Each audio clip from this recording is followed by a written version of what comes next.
Hello বন্ধুরা, সবাই কেমন আছো? আশা করি সবাই খুব ভালো আছো। আর পুজোয় সবাই নিশ্চয়ই খুব এনজয় করছো। তো এরকমই এনজয় করে থাকো। তো যাই হোক, আজকে তোমাদেরকে আমি একটা দুঃখের কথা শেয়ার করি। আমার বাড়িতে জানো তো একটা, কী বলবো, দাঁড়াও, এই যে একটা হিংসুটে মেয়েটাকে দেখছো না, এই মেয়েটা কিন্তু বহুত হিংসুটে। কেন জানো?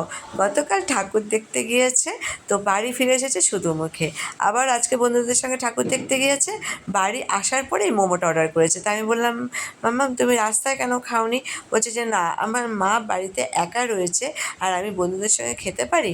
তুমি মানে বন্ধুরা কি বলবো, রাস্তায় দুদিন ধরে বেরোচ্ছে, একটা কিচ্ছু নিজের থেকে খাচ্ছে না, কিন্তু নিজের জমানো পয়সা দিয়েই কিন্তু সব কিছু কিনছে। কারণ এই বছরে কালী পুজোতে ওই আমাকে ট্রিটগুলো দিচ্ছে নিজের জমানো পয়সা দিয়ে। তো বলছে আমার কাছে তো সামান্য পয়সা, তো আমরা দুজনে মা মেয়েতে এরকম ভাগাভাগি করে খাবো। আচ্ছা, আবারও মা মেয়েতে ভাগাভাগি, এটা কি কেউ করে? তখন বলছে যে না, আমরা মা মেয়ে তো নই, আমরা যখন এরকমভাবে থাকি তখন আমরা দুই বন্ধু।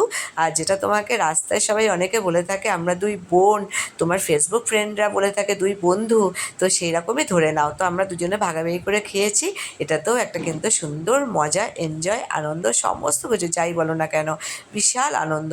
আর আমাকে খাওয়াতে গেছে, চামচটা ভেঙে গেছে, বেচারি দুঃখ পেয়ে গেছে। তো দেখে কেমন